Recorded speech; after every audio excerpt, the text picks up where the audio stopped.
एकदम स्लोली आगे बढ़ेंगे। चलिए लेट्स स्टार्ट करते हैं। इंडियन कॉन्स्टिट्यूशन, भारतीय संविधान। तो सबसे पहले हम बैकग्राउंड में चले जाते हैं। जब हमारा 26 जनवरी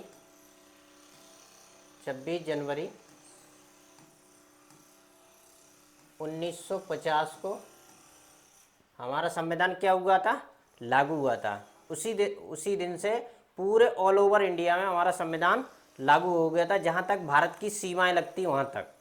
ठीक है। उस टाइम इसमें कितने आर्टिकल थे? 395। ये क्या थे? आर्टिकल।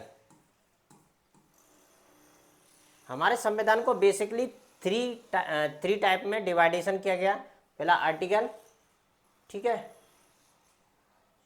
और भाग कितने थे? जब हमारा संविधान लागू हुआ था उस टाइम की बात कर रहा हूं मैं। उसमें टाइम में कितने? 22 भाग थे। ठीक है। और अनुसूचियां जिन्हें हम शेड्यूल भी कहते हैं, कितने शेड्यूल थे? 8 शेड्यूल थे। ठीक है। ये हमारा किस टाइम का सिचुएशन है? ये उस टाइम का जब संविधान लागू हुआ था उस टाइम की। लेकिन करंटली हम एट ए प्रेजेंट टाइम बात करें 2024 में, इसमें कितने आर्टिकल हैं? 400 प्लस आर्टिकल है। 400 से ऊपर आर्टिकल हो गए। तो भाग कितने हो गए? 25 भाग हो गए। और अनुसूचियां करीब 12 हो गई हैं। 12 अनुसूचियां हो गई हैं। ये हमारी करंट की पोजीशन है। ठीक है। इसी में हम सबसे पहले आर्टिकल नंबर 1 को स्टडी करते हैं। चलिए लास्ट स्टार्ट करते हैं। चलिए, आर्टिकल नंबर 1 क्या कहता है? संघ का नाम और राज्य क्षेत्र। यानी कि बेसिकली ये किसकी बात कर रहा है? ये बेसिकली बात कर रहा है, सबसे पहले क्लॉज नंबर 1 क्या करता है? कहता है भारत अर्थात इंडिया। इसको हम 2 भागों में डिवाइडेशन करेंगे। पहला भाग ये है, दूसरा भाग ये है। इसको हम 2 भागों में डिवाइडेशन करेंगे। तो पहला क्या कहता है? India that is Bharat. India that is Bharat. Basically हम यहाँ पर एक, आपको इमेज में दिख रहा होगा, एक ब्लैंक क्या है? मैप है। उस मैप का हमें क्या करना है? नाम देना है। तो कॉन्स्टिट्यूशन असेंबली जब डिस्कशन डिबेट चल रही थी तो कुछ लोगों का मानना था इसका नाम भारत होना चाहिए, और कुछ लोगों का मानना था इसका नाम इंडिया होना चाहिए। तो जब दोनों लोगों ने काफ़ी डीपली स्टडी करी तो दोनों लोगों ने डिसाइड किया इसका नाम क्या होना चाहिए? India that is Bharat. इसमें किसी भी तरह के कोई कन्फ्यूजन नहीं है। ठीक है। तो हमारे देश का क्या नाम है? India that is Bharat. या भारत कहें या इंडिया कहें, एक ही बात है, कोई प्रॉब्लम उसमें है नहीं। इसमें सुप्रीम कोर्ट में भी याचिका लगी थी हमारे देश का नाम भारत होना चाहिए, तो सुप्रीम कोर्ट ने भी इसको खारिज कर दिया था कि ये कोई मतलब नहीं है, मीनिंगलेस है। पहले से ही ऑलरेडी संविधान के आर्टिकल नंबर 1 में दिया गया है कि इंडिया दैट इज भारत। अब क्या हो गया? अब ये दूसरा पार्ट हम देखते, राज्यों का संघ होगा। यहाँ पर मैप में देख सकते हैं, हमारा यहाँ पर प्यारा दिल्ली है।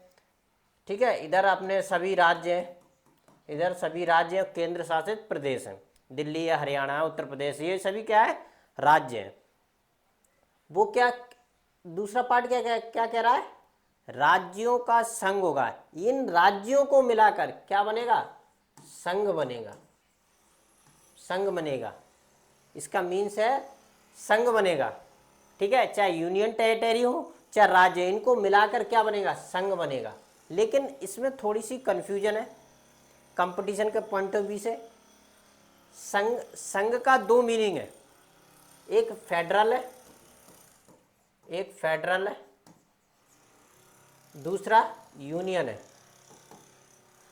दूसरा क्या है? यूनियन है। तो इसका मतलब भी संघ होता है और इसका मतलब भी संघ होता है।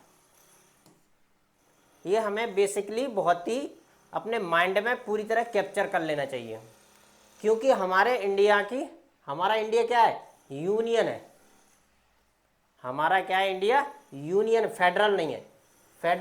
फेडरल एक हम देख सकते हैं, फेडरल का मतलब होता है राज्यों का जो भी राज्य हैं या स्टेट हैं, वो सब मिलकर एक देश का निर्माण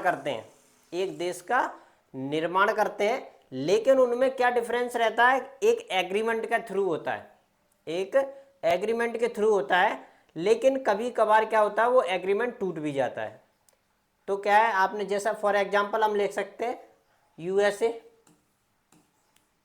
वहां पर आप चेक कर सकते हैं कि उनके क्या नाम है, बहुत सारे स्टेट हैं, जैसे मैक्सिको है, ठीक है, उनका क्या अलग फ्लैग है, ठीक है, कंट्री एक ही है।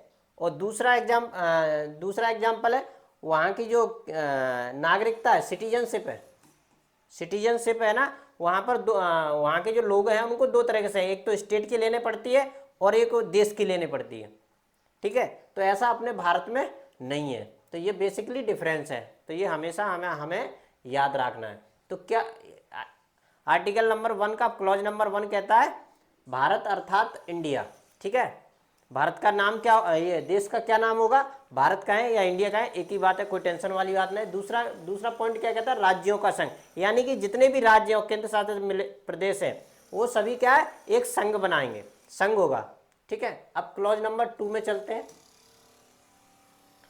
क्लॉज नंबर 2 कहता है, पहली अनुसूची विनिर्दिष्ट संघ राज्य क्षेत्र, यानी कि जैसे सपोज दैट मान लीजिए यहाँ पर एमपी है, ठीक है, एमपी है, छत्तीसगढ़ है, तो ये जो भी राज्य है इनको मालूम कैसे चलेगा हमारा राज्य क्षेत्र कहाँ तक है, ठीक है। तो संविधान में क्या बोला गया, पहली अनुसूची जो फर्स्ट शेड्यूल दिया गया उसमें जाके आप चेक करें कि आपका क्षेत्रफल कहाँ तक रहेगा, कहाँ की आपकी सीमाएं किन किन राज्यों से मिलेंगी, यानी कि नाम वगैरह जो भी है कहाँ पर चेक कर सकते हैं आप, पहली अनुसूची में जाके चेक कर सकते हैं, ठीक है। अब क्लॉज नंबर अपना 3, क्लॉज नंबर 3 है। अब क्लॉज नंबर 3 क्या कहता है, ऐसे अन्य राज्य क्षेत्र जो अर्जित किए जाएं, ठीक है। अब जैसे मान लीजिए सपोज दैट ये क्या है, जम्मू कश्मीर है, ठीक है, जेके है, जो कि एट ए प्रेजेंट टाइम क्या बन गया है, यूनियन टेरिटरी बन गया है, ठीक है, टेरिटरी बन गया, केंद्र शासित प्रदेश बन गया है। ये अपने राज्य हैं सभी, ये अपने सभी राज्य, ये उत्तर प्रदेश है, यूपी है, ठीक है। तो ये क्या है, सभी राज्य हैं। अब यहाँ पर समझने वाली क्या बात है, जैसे सपोज दैट मान लीजिए ये पाकिस्तान है, ठीक है, यहाँ पर उसका एक क्षेत्र है पीओके, ठीक है, जो कि पाकिस्तान ऑक्युपाई कश्मीर है, ठीक है, जो कि अपने भारत से ही जब उस टाइम कुछ प्रॉब्लम हुई थी तो उस टाइम इन्होंने क्या उस पर कब्जा कर लिया है, ठीक है, जिसे हम पीओके के नाम से जानते हैं। लेकिन पीओपी में अभी क्या डिमांड चल रही है, इसको क्या कर लिया जाए, भारत में शामिल कर दिया जाए। तो कहने का मतलब ये है कि क्लॉज नंबर 3 कहता है, ऐसे अन्य राज्य क्षेत्र जो भारत में मिलना चाह रहे हैं, या संधि